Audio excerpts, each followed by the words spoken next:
Hello friends, welcome to our channel learn to earn. इस video में मैं आपको बताऊंगा कि एनसीईआरटी इतिहास को कैसे पढ़ा जाए और कैसे समझा जाए। जैसा कि अक्सर गवर्नमेंट एग्जामिनेशन में क्या होता है कि इतिहास से बहुत सारे क्वेश्चंस आते हैं, तो इसी विषय में मैं आपको क्लास 6 की एनसीईआरटी से स्टार्ट करूंगा इतिहास, और फिर आगे चल करके एडवांस लेवल पर हम लोग इतिहास को पढ़ेंगे। तो आइए शुरू करते हैं। यह है इतिहास हमारे अतीत।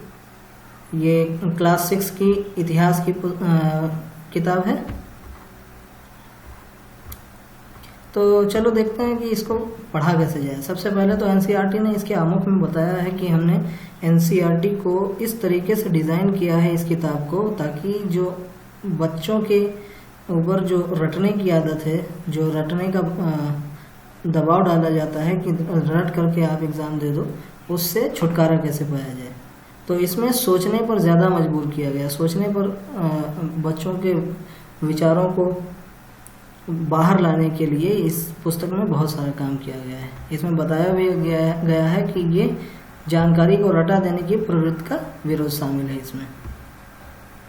तो इस तरीके से सबसे पहले इसमें देखते हैं कितने अध्याय हैं, कितने चैप्टर्स हैं। उसके बाद फिर हम एक एक चैप्टर्स पर स्टेप बाय स्टेप हम लोग चर्चा करेंगे और साथ में नोट्स भी बनाएंगे। तो विषय सूची, इसमें पहला अध्याय क्या, कब, कहाँ और कैसे, और दूसरा जो है खाद्य संग्रह और आखेट, यानी हंटर्स और गैदरर्स से भोजन उत्पादन। मतलब जो कृषि स्टार्ट हुई वो हंटर गैदरर से कृषि उत्पादन तक की सारी स्टोरी दूसरे चैप्टर में है। और तीसरे चैप्टर में हमें आरंभिक नगर के बारे में बताते हैं, और चौथे चैप्टर में हमें बताते हैं कि किताबें और कब्रों से हम कैसे इतिहास के बारे में जानकारी जुटा सकते हैं। पांचवें चैप्टर में बताया गया है कि राजा और उनके राज्य और सबसे पहला जो रिपब्लिक बना वो कैसे बना। और छठवें चैप्टर में नए प्रश्न और नए विचार लोगों के मन में जैसे जैसे आए वो किस तरीके से पैदा हुए, उन सब के बारे में जानकारी है। और सातवें में अशोक के बारे में जानकारी दी गई है, जो एक अनोखा सम्राट इसके बारे में लिखा गया है, जिसने युद्ध का त्याग दिया। अनोखा सम्राट इसलिए क्योंकि इसने जंग जीता और फिर उसने युद्ध का त्याग किया। मतलब युद्ध हारने के बाद अगर कोई त्याग करता तब उसको अनोखा सम्राट नहीं कहा जा सकता था। आठवां जो है वो खुशहाल गांव और समृद्ध शहर के बारे में बताता है। गांव और समृद्ध शहर, खुशहाल जो स्टार्टिंग में जो गांव और शहर हुआ करते थे वो कैसे खुशहाल थे, उनके पीछे का कारण क्या था, ये सारी बातें बताई गई। और 9वें चैप्टर में हमें मर्चेंट्स के बारे में, राजा और तीर्थ यात्रियों के बारे में बताया गया है। जो मर्चेंट्स थे और रूलर्स थे उनके बारे में, और उनकी तीर्थ यात्राएं, जो तीर्थ यात्री थे उनके तीर्थ यात्राओं के बारे में बताया गया है। 10वें चैप्टर में 10वें अध्याय में हमें बताया गया है नए साम्राज्य और राज्य कैसे बने और किस तरीके से उनको फिर वो आगे चल करके पूरी दुनिया में मिले। और 11वें चैप्टर यानी अंतिम अध्याय में बताया गया है कि इमारतें, चित्र और किताबें किस तरीके से हमें इतिहास के बारे में जानकारी देती हैं। तो ये सारे अध्याय थे, 11 अध्याय हैं टोटल। तो सबसे पहले फर्स्ट वाले अध्याय से पहले अध्याय से शुरू करते हैं।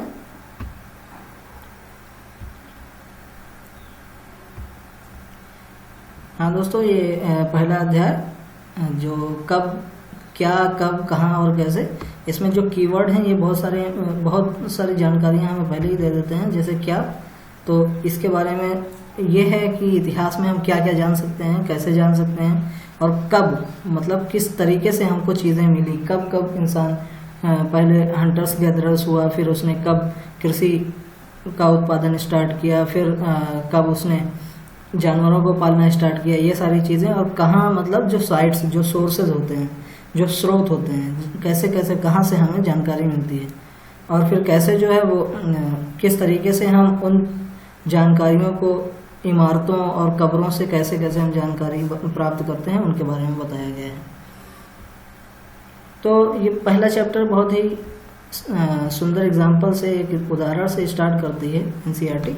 बताती है कि एक लड़की रशीदा बैठी अखबार पढ़ रही थी, अचानक उसकी निगाह एक सुर्खी पर पड़ी 100 साल पहले। तो वो सोचने लगे कि ये कोई कैसे जान सकता है 100 साल पहले क्या हुआ। तो उसी के बारे में बताया पहले कि कैसे पता लगाएं।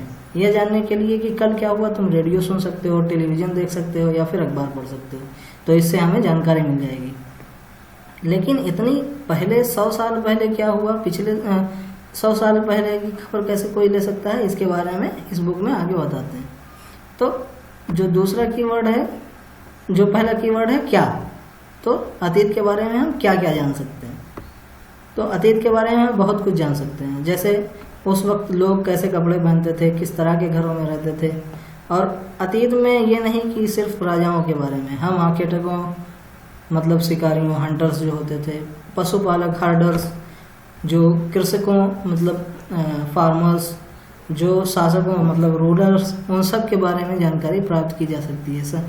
संगीतकारों, वैज्ञानिकों, इन सब के बारे में जानकारी प्राप्त कर सकते हैं। यही नहीं, हम ये भी जान सकते हैं कि उस वक्त बच्चे कौन कौन से खेल खेलते थे, कौन कौन सी कहानियाँ सुना करते थे, या कौन कौन से गीत गाते थे, कैसे नाटक देखा करते थे। जैसे स्टार्टिंग में पहले बच्चे शक्तिमान देखा करते थे, लेकिन आज के बच्चे वही नए नए नाटक देखते हैं, जैसे मोटू पतलू, ये सारे नाटक देखा करते हैं। तो उस टाइम पर बच्चे कैसे नाटक देखते थे, कैसे गीत गाते थे, इन सब के बारे में जानकारी हम प्राप्त कर सकते हैं। लोग कहाँ रहते थे, जो लोग रहते थे वो आखिर रहते कहाँ पर थे, उसकी वजह क्या होती थी। एक तो ये पहला बताया गया है कि मानचित्र वन में जो फर्स्ट मैप ये है हमारा मानचित्र वन। ये एक उपमहाद्वीप का मानचित्र है। उपमहाद्वीप इसलिए क्योंकि ये पहाड़ों और नदियों और इन सब से और बाकी एशिया से अलग होता है, इसलिए इसको उपमहाद्वीप भी कहा जाता है। तो इसमें उपमहाद्वीप में कौन कौन से हैं, अफगानिस्तान का ये पार्ट है, ये पाकिस्तान का है, ये इंडिया है, नेपाल है, भूटान है, म्यांमार है, ये सारे देश और आसपास के एरिया भी, जो चीन का भी एरिया है ये वाला, उसको भी दिखाया गया है। तो इसमें क्या बोलता है, एनसीईआरटी बोलती है कि सबसे पहले नर्मदा नदी का पता लगाओ। तो नर्मदा नदी हम देखते हैं कहाँ पर है। नर्मदा नदी ये सेंट्रल इंडिया में मतलब मध्य एशिया में है। तो इसके बारे में क्या है, जानकारी क्या है, कई लाख वर्ष पहले लोग इस नदी के तट पर रह रहे थे। यहाँ रहने वाले लोग आरंभिक लोगों में से कुछ कुशल संग्राहक मतलब स्किल्ड गैदरर्स थे, जो आसपास के जंगलों की विशाल समुद्र से परिचित थे। मतलब स्किल्ड गैदरर्स इसलिए क्योंकि उनको जंगल के बारे में काफ़ी जानकारी थी, वो कलेक्ट करना जानते थे। खाना कैसे कलेक्ट किया जाए, अंडों को कैसे कलेक्ट किया जाए, या जड़ों को कैसे कलेक्ट किया जाए, ये सारी जानकारी वो लोग रखते थे। और उसमें वो स्किल्ड थे, वो कुशल थे, इस वजह से उनको कुशल संग्राहक कहा गया। ये आसपास की विशाल संपदा से परिचित थे, जैसे इसमें बताया गया है। और भोजन के लिए वे जड़ों, फलों, जंगल के अन्य उत्पादों का यहीं से संग्रह किया करते थे। वे जानवरों का आखेट, शिकार भी किया करते थे। अब क्या बोल रहा है, अब तो उत्तर पश्चिम की सुलेमान और किरथर पहाड़ियों का पता लगाओ। सुलेमान और किरथर पहाड़ियाँ कहाँ हैं, ये वाली मैंने मार्क कर रखी है पहले से, आप देख सकते हैं।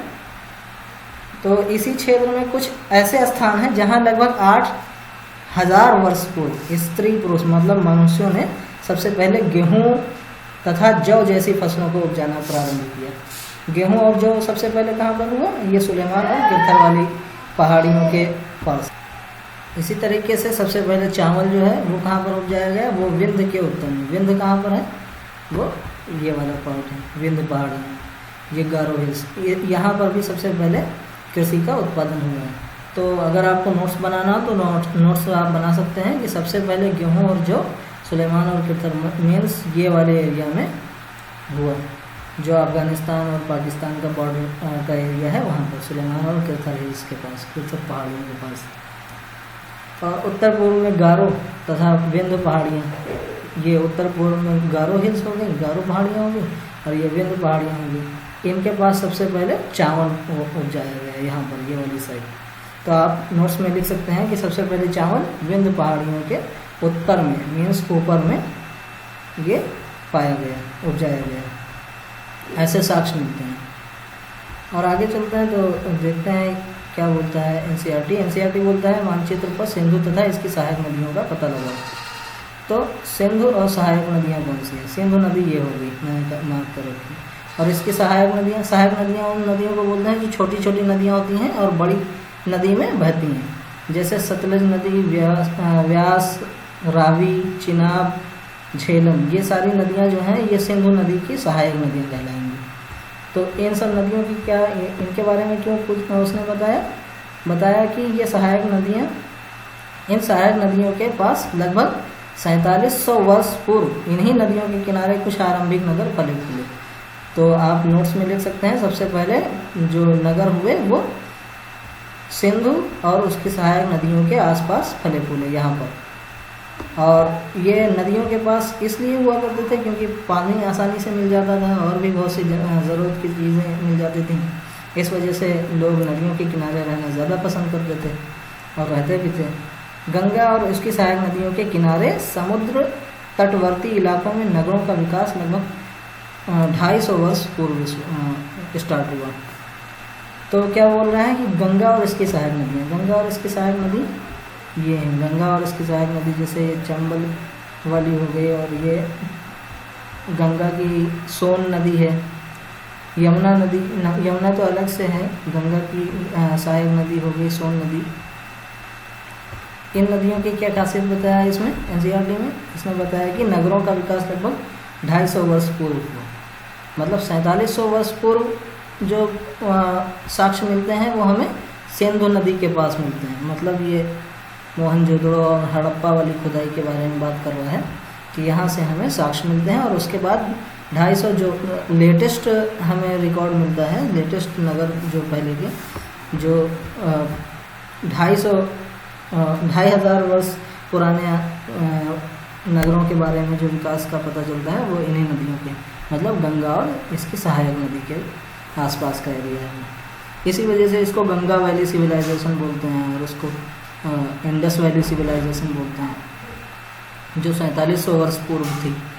और उसके बाद गंगा तथा इसकी सहायक नदी सोन, ये बोल भी रहा है कि इसका पता लगाओ। तो हम लोग तो पहले ही देख चुके हैं, सोन नदी ये है, गंगा नदी ये है आसपास।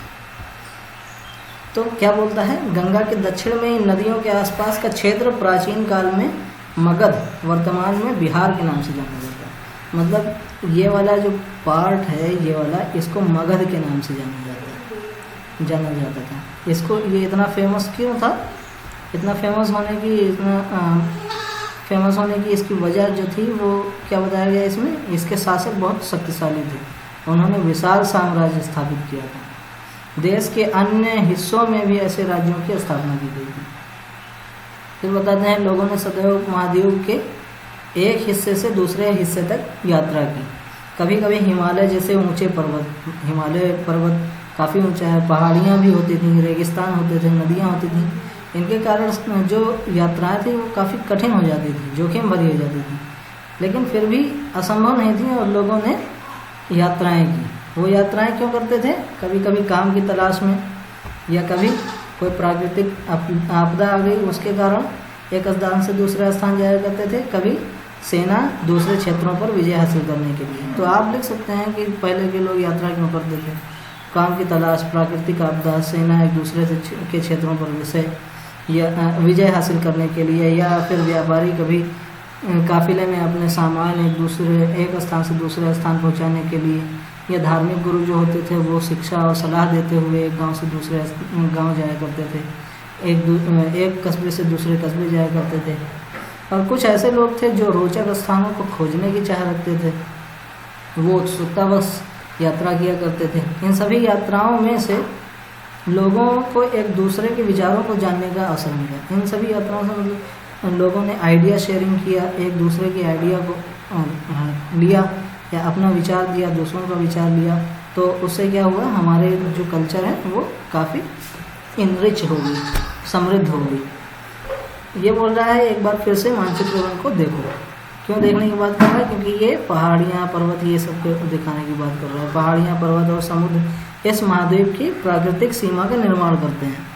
उपमहाद्वीप इसको किस लिए बोला जाता है? क्योंकि ये और बाकी एशिया से अलग थोड़ा पहाड़ियाँ और पर्वतों की वजह से होता है, इस वजह से इसको उपमहाद्वीप भी बोला जाता है।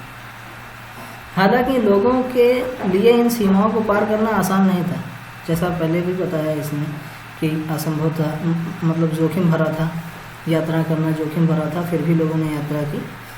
तो वही बोल रहा है कि जिन्होंने ऐसा चाहा वो ऐसा कर सके, वे पर्वतों की ऊंचाइयों को छू सके तथा गहरे समुद्रों को पार कर सके। महाद्वीप के बाहर से भी कुछ लोग यहाँ आए और यहीं बस गए। लोगों के इस आवागमन ने हमारी संस्कृत परंपरा को समृद्ध कर दिया, मतलब हमारी जो कल्चरल ट्रेडिशन जो है उनको इनरिच कर दिया। एक दूसरे के यहाँ लोग आए गए, बाहर से लोग आए और यहीं बस गए, तो उन लोगों ने हमारे संस्कृत को समृद्ध कर दिया। कई सौ वर्षों से लोग पत्थर को तराशने, संगीत रचने तथा यहाँ तक कि भोजन बनाने के नए नए तरीकों में एक दूसरे के विचारों को अपनाते रहे। और फिर उसके बारे में एनसीईआरटी में बताया गया कि हमारे देश का नाम जो इंडिया और भारत है वो उसकी वजह क्या है, वो कहाँ से लिया गया है। तो ये बताता है कि इंडिया जो शब्द है वो इंडस से निकला है, जिसे संस्कृत में सिंधु कहा जाता है। इसमें बोल रहा है कि ईरान और यूनान का पता लगाओ। क्यों बोल रहा है? क्योंकि ये लोग ही जो आए थे, ईरानी और यूनानी, ये लोग इंडस को इंडोस और हिंदोस के नाम से जानते थे। जैसे ये बोल रहा है कि उत्तर पश्चिम की ओर से आने वाले ईरानियों और यूनानियों ने सिंधी को हिंदोस और इंडोस और इस नदी के पूर्व में स्थित भूमि को इंडिया कहा। इस वजह से इसका नाम इंडिया कहा जाता है। तो ये बहुत महत्वपूर्ण पॉइंट है, अगर आप लिखना चाहें तो लिख सकते हैं। और दूसरा जो है वो भारत नाम कहाँ से लिया गया है? तो ये बोल रहा है कि ये एक संस्कृत में लिखी हुई एक कृति है, ऋग्वेद, हिंदू परंपरा की काफ़ी मानी जाने वाली किताब है। ये लगभग 3500 वर्ष पुरानी है और इसमें एक लोगों के एक समूह को भारत कहा जाता था। इस वजह से इसका प्रयोग बाद में देश के नाम के लिए होने लगा और हम लोग इसको भारत कहने लगे। अब बोल रहे हैं कि अतीत के बारे में कैसे जानें, मतलब किस तरीके से हमें पता चलता है अतीत के बारे में। हम कहते हैं कि हमें ये पता है, ये पता है, ये पता है, लेकिन कैसे पता है, इसके बारे में कैसे जानते हैं? तो वो इस किताब में आगे बताते हैं कैसे। बताते हैं कि अतीत की जानकारी हम कई तरह से प्राप्त कर सकते हैं। इनमें से एक तरीका अतीत में लिखी गई पुस्तकों को ढूंढना और पढ़ना है। तो अगर आप लिखना चाहें नोट्स में कि हम अतीत के बारे में कैसे जान सकते हैं, तो फर्स्ट पॉइंट लिख सकते हैं कि हम पुस्तकों को ढूंढ कर पढ़ सकते हैं। और दूसरा जो होगा वो अभी आगे पता चलेगा। ये बता रहे हैं कि ये पुस्तकें हाथ से लिखी होने के कारण पांडुलिपि कहते हैं। तो पांडुलिपि की आप डेफिनेशन लिख सकते हैं कि जो पुस्तक हाथ से लिखी गई हो उसे पांडुलिपि कहते हैं। अंग्रेजी में पांडुलिपि को के लिए प्रयुक्त होने वाला शब्द मैन्यूस्क्रिप्ट। मैन्यूस्क्रिप्ट किस लिए? मैन्यू जो है एक लैटिन वर्ड है, लैटिन शब्द है जिसका अर्थ होता है हाथ, और स्क्रिप्ट मीन्स लिखा गया, तो हाथ से लिखी गई। ये पांडुलिपियाँ होती किस पर थी? ताड़पत्रों पर। ताड़पत्रों तथा हिमालय क्षेत्र में उगने वाले भोर्ज नामक पेड़ की छाल, ये भोर्ज नामक एक पेड़ हुआ करता था, उसकी छाल पर लिखी होती थी और इस छाल को अच्छे से तैयार किया जाता था लिखने के लिए, जिसको हम भोजपत्र कहते हैं। इस वजह से इनको भोजपत्र कहते हैं। तो अगर आप लिखना चाहें नोट्स में तो लिख सकते हैं कि जो स्टार्टिंग में हम लोगों को मैन्यूस्क्रिप्ट मिली, पांडुलिपि मिली, वो भोज नामक पेड़ की छाल पर लिखी जाती थी। जैसा ये इसमें एक एग्जाम्पल के तौर पर, उदाहरण के तौर पर दिखाया भी गया है। आगे आते हैं तो आगे बताता है कि इतने वर्षों में से इनमें से कई पांडुलिपियों को कीड़ों ने खा लिया। जाहिर सी बात है, अगर पेड़ की है तो उसको कीड़ों ने खाया ही होगा। कुछ नष्ट भी कर दी गई, मतलब कुछ जब आक्रमणकारी आया तो उन लोगों ने नष्ट भी कर दिया। आगे क्या बताते हैं इसमें? आगे बताते हैं कि फिर भी ऐसी कई पांडुलिपियाँ आज भी उपलब्ध हैं। ये कहाँ मिलेंगी पांडुलिपियाँ? ये बताते हैं कि मंदिरों और विहारों में, मतलब मोनास्ट्रीज, टेम्पल्स और मोनास्ट्रीज में, विहारों में प्राप्त होती हैं। इन पुस्तकों में होता क्या था, क्या लिखा होता था, किस विषय पर लिखे होते थे? ये लिखे होते थे धार्मिक मान्यताओं और व्यवहारों के बारे में, राजाओं के जीवन के बारे में, औषधियों तथा विज्ञान के बारे में भी लिखी होती थी। जैसा औषधि हमारे यहाँ आयुर्वेदा है, ये इनकी बहुत सी पांडुलिपियाँ मिलती हैं आज भी। इसके अतिरिक्त हमारे यहाँ महाकाव्य होते थे, कविताएं होती थी, नाटक होती थी, ये सारी चीज़ें। और ये सब लिखे किस लैंग्वेज में होते थे? ये अक्सर लिखे होते थे संस्कृत में, क्योंकि संस्कृत जो है वो काफ़ी पुरानी लैंग्वेज है। और कुछ इसमें प्राकृत लैंग्वेज में भी लिखी होती थी। प्राकृत और तमिल क्या है? प्राकृत ये संस्कृत का ही एक आम लोगों के द्वारा इस्तेमाल किया गया संस्कृत का ही एक स्वरूप है। ये संस्कृत से मिलती जुलती हुई भाषा है जो आम लोगों के द्वारा इस्तेमाल होती थी, साधारण लोग इसको इस्तेमाल करते थे। फिर आगे क्या बताते हैं? आगे बताते हैं हम अभिलेखों का भी अध्ययन कर सकते हैं। अभिलेख क्या है? ये इंस्क्रिप्शंस होते हैं। ये होते क्या थे? ये लेख होते थे ऐसे ही जैसे मैन्युस्क्रिप्ट होते थे, लेकिन ये अपेक्षाकृत कठोर सतहों पर उत्कीर्ण होते थे। मतलब ये हाथ से नहीं लिखे होते थे, ये इनको पत्थरों को छेनी हथौड़ी से तराश करके उसमें फिर लिखा जाता था। कभी कभी शासक अथवा अन्य लोग अपने आदेशों को इस तरह उत्कीर्ण करवाते थे, इंस्क्राइब करवाते थे, ताकि लोग उन्हें देख सकें, पढ़ सकें और उनका पालन कर सकें। कुछ अन्य प्रकार के अभिलेख भी मिलते हैं जिनमें राजाओं तथा रानियों सहित अन्य स्त्री पुरुषों ने भी अपने कार्यों के विवरण उत्कीर्ण करवाए हैं। उदाहरण के लिए जैसे शासक लड़ाई में अर्जित विजयों का लेखा जोखा रखते थे, विजयों का लेखा जोखा रखा करते थे, मतलब कहाँ पर लड़ाई जीती हमने, कहाँ पर हारी, ये सारी। फिर एनसीईआरटी एक क्वेश्चन रेज करती है कि क्या तुम बता सकती हो कि कठोर सतह पर लिखने के क्या क्या लाभ, ऐसा करवाने में क्या क्या कठिनाइयाँ आती थी? तो आप लिख सकते हो। इसका आंसर आप अगर देना चाहो तो दे सकते हो कमेंट बॉक्स में।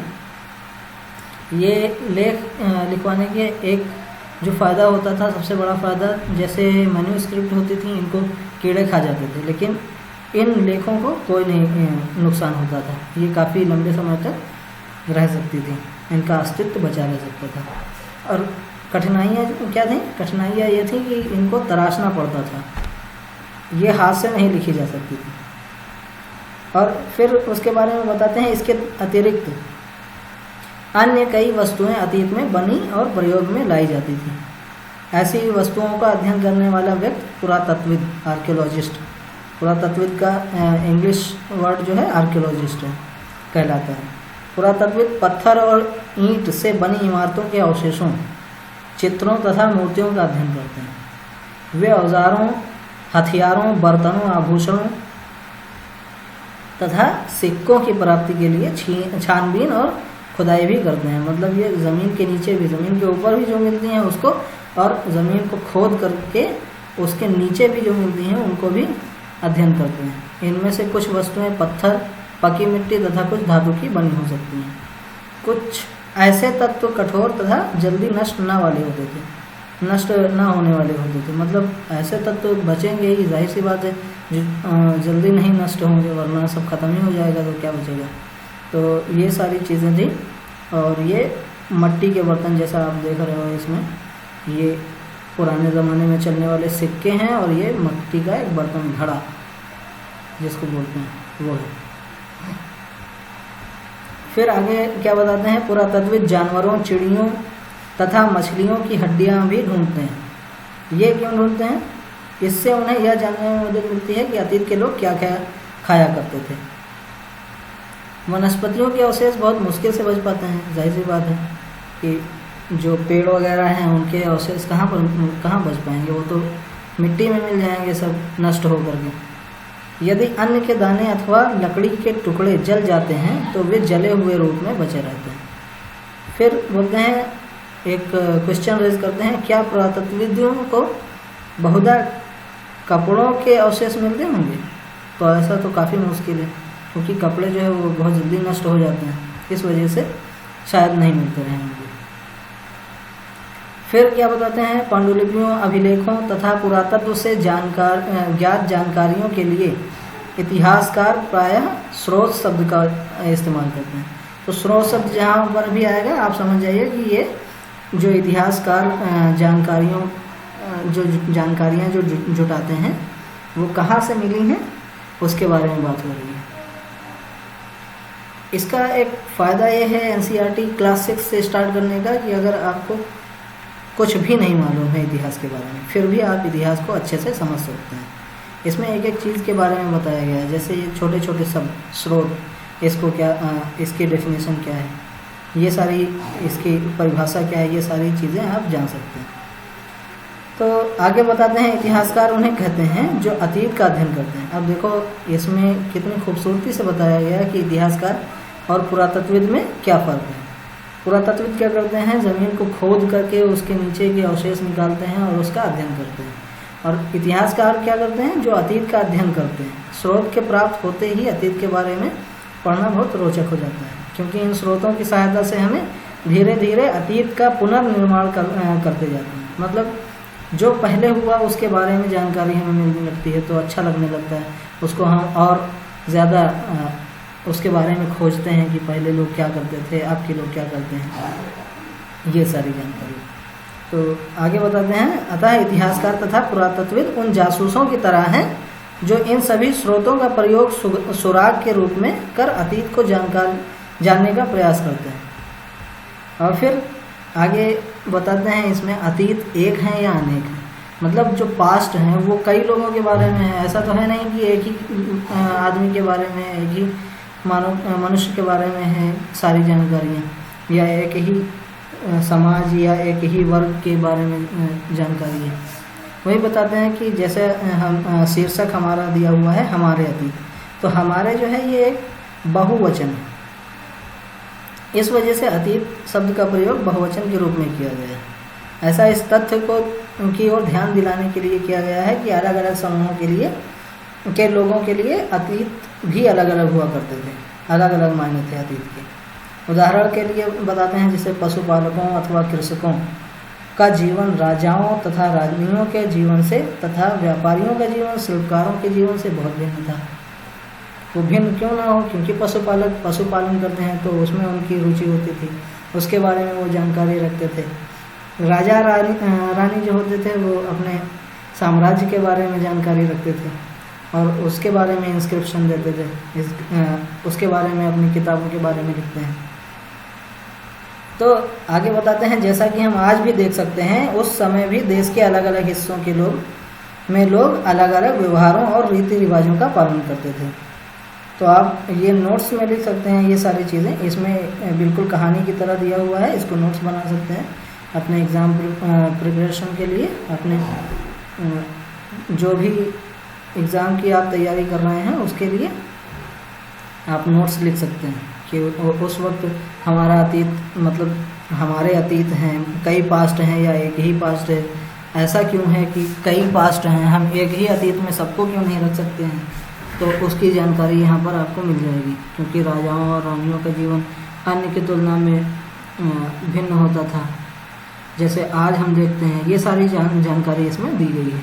जैसे उदाहरण भी देते हैं, एनसीईआरटी उदाहरण भी दे रहा है। आज अंडमान द्वीप के अधिकांश लोग अपना भोजन मछलियाँ पकड़कर, शिकार करके तथा फल फूल के संग्रह द्वारा प्राप्त करते हैं।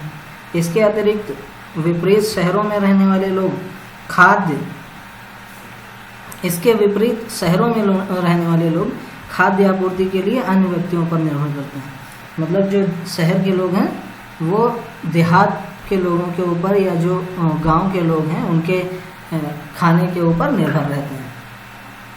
इस तरह के भेद अतीत में भी विद्यमान थे, ऐसा नहीं कि ये आज ही है, ये काफ़ी पहले से चला आ रहा है, ये बताया गया है। इसके अतिरिक्त एक अन्य तरह का भेद है, वो भेद क्या है बताते हैं आगे। उस समय के शासक अपनी विजयों का लेखा जोखा रखा करते थे। यही कारण है कि हम उन शासकों तथा उनके द्वारा लड़ी जाने वाली लड़ाइयों के बारे में काफ़ी कुछ जानते हैं, और मछुआरे, शिकारी, संग्राहक जो थे उनके बारे में वो अपना लेखा जोखा रखते नहीं थे, उनके बारे में हम उतनी ज़्यादा जानकारी नहीं जुटा सकते हैं। लेकिन फिर भी इसमें जो है पुरातत्वविद जो हैं, जो आर्कियोलॉजिस्ट हैं, आर्कियोलॉजी एक साइंस की तरह काम करती है और वो इन सब को जानने में काफ़ी सहायता देती है। अब फिर आगे बताते हैं तिथियों का क्या मतलब है। जो हम लोग तिथि इस्तेमाल करते हैं, जैसे 2000 या कुछ, अगर कोई आपसे पूछे, इसमें दिया भी हुआ है कि अगर कोई आपसे पूछे कि आज कितनी तारीख है, आप बताओगे ये दिन है, ये महीना है और ये वर्ष है। तो ये वर्ष जो है हम लोग इसकी गणना कहाँ से करते हैं? बताते हैं। इसमें ईसाई धर्म प्रवर्तक ईसा मसीह जो क्रिश्चियंस के जो गॉड जिनको मानते हैं वो लोग, उनको ईसाई धर्म प्रवर्तक कहा जाता है, ईसा मसीह कहा जाता है।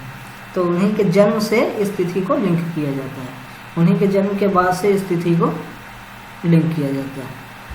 ईसा मसीह के जन्म के पूर्व की सभी तिथियाँ ईसा पूर्व कहलाती हैं। जैसा बहुत सी आप किताबों में लिखा देखोगे कि ईसा पूर्व, तो उसका मतलब ये हुआ कि वो ईसा मसीह के जन्म से पूर्व की बात हो रही है। इस पुस्तक में हम 2000 को अपना आरंभिक बिंदु मानते हुए वर्तमान से पूर्व की तिथियों का उल्लेख करेंगे। अब ये बताते हैं कि इतिहास और तिथियाँ कैसे एक दूसरे से जुड़ी हुई हैं। बताते हैं अंग्रेजी में BC बिफोर क्राइस्ट, हिंदी में ईसा पूर्व का तात्पर्य बिफोर क्राइस्ट ईसा पूर्व से होता है। कभी कभी तुम तिथियों से पहले AD एना डोमिनी, ये एक वर्ड है, ये 2 वर्ड हैं लैटिन शब्द के, उसी से लिया गया है। उसका अर्थ है ईसा मसीह के जन्म के वर्ष में, मतलब जिस वर्ष में ईसा मसीह हैं। फिर कभी कभी AD की जगह CE, BCE, BC की जगह BCE प्रयोग करते हैं। तो CE क्या है? वो कॉमन एरा की बात करते हैं, मतलब मॉडर्न एरा जो है। और BCE जो है बिफोर कॉमन एरा के लिए यूज़ करते हैं, मतलब ईसा पूर्व के लिए। क्योंकि विश्व के अधिकांश, अब ऐसा हम लोग क्यों करते हैं, ये सब क्यों यूज़ करते हैं? क्योंकि विश्व के अधिकांश देशों में अब इस कैलेंडर का प्रयोग सामान्य हो गया है। भारत में तिथियों के इस रूप का प्रयोग लगभग 200 वर्ष पूर्व आरंभ हुआ था। मतलब इससे पहले जो हम लोग यूज़ करते थे वो विक्रम संवत का यूज़ करते थे, और अब जो है वो हम लोग ईसवी का यूज़ कर रहे हैं, ईसा पूर्व का यूज़ कर रहे हैं। कभी कभी अंग्रेजी के BP अक्षरों का प्रयोग होता है, जिसका तात्पर्य बिफोर प्रेजेंट, वर्तमान से पहले में होता है। मतलब जैसे ईसा पूर्व है वैसे BP बिफोर प्रेजेंट। अब इसमें क्या बताया है, पृष्ठ 3 पर 2 तिथियां हैं, उनका पता लगाओ, इनके लिए तुम किस अक्षर समूह का प्रयोग करोगे। तो पृष्ठ 3 पर कुछ दिया हुआ है, देख लेते हैं।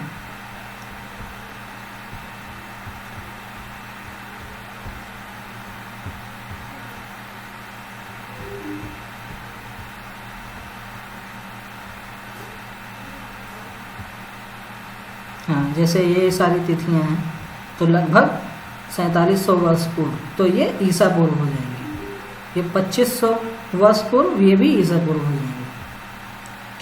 क्योंकि ईसवी का जो हम लोग गणना करेंगे वो ईसा मसीह के जन्म के बाद से करेंगे। तो ईसा मसीह के जन्म के बाद से अभी 2020, जैसे लेटेस्ट में 2020 चल रहा है, जुलाई का महीना, इस तरीके से।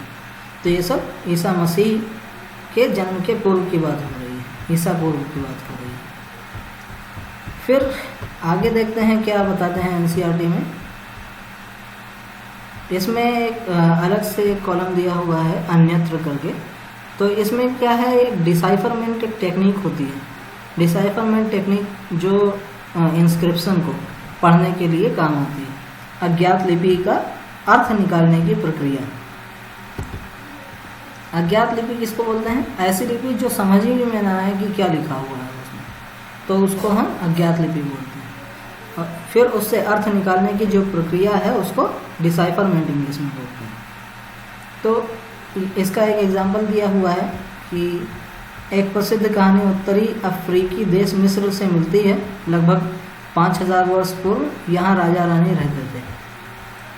फिर इसके बारे में जानकारी कैसे, मिस्र के उत्तरी तट पर रोसेटा नाम का एक कस्बा है।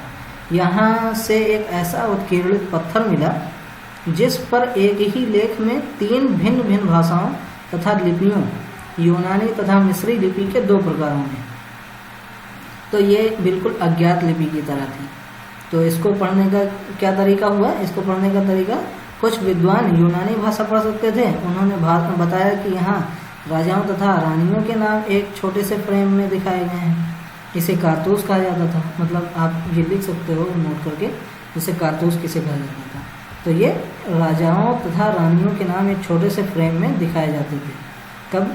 ये मिस्र की बात हो रही है, लगभग 5000 वर्ष पूर्व, उसको कारतूस कहा जाता था।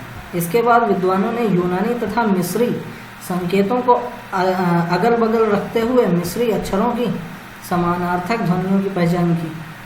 जैसा इसमें दिया हुआ है काफ़ी अच्छे से एग्जाम्पल के तौर पर, कि जैसे ये लायन है, ये शेर है तो उसके आगे एल लिखा हुआ है ये, और ये चिड़िया है तो उसके आगे ए है। तो अब ये चिड़िया जहाँ पर यूज़ होगी दूसरे इंस्क्रिप्शन में हम समझ जाएंगे कि ये ए वर्ड यूज होने वाला है यहाँ पर। इस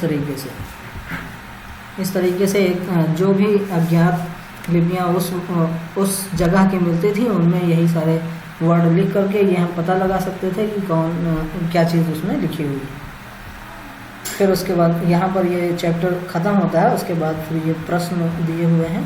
एनसीईआरटी में प्रश्न काफ़ी अच्छे दिए हुए हैं दोस्तों। अगर आप यूपीएससी की प्रिपरेशन कर रहे हैं तो एनसीईआरटी बेस्ट है आपके लिए। एनसीईआरटी एक ऐसा क्वेश्चन लेवल देती है आपको जो यूपीएससी पूछता है।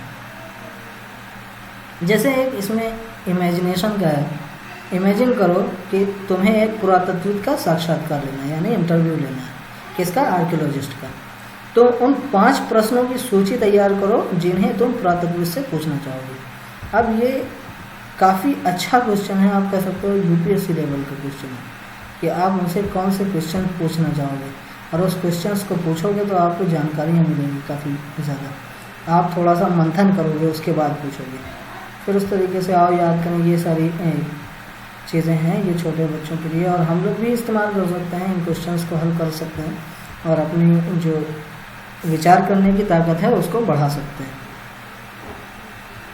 तो थैंक्स फॉर वॉचिंग, इसमें इतना ही। और अगले बार हम सेकंड चैप्टर का एनालिसिस करेंगे।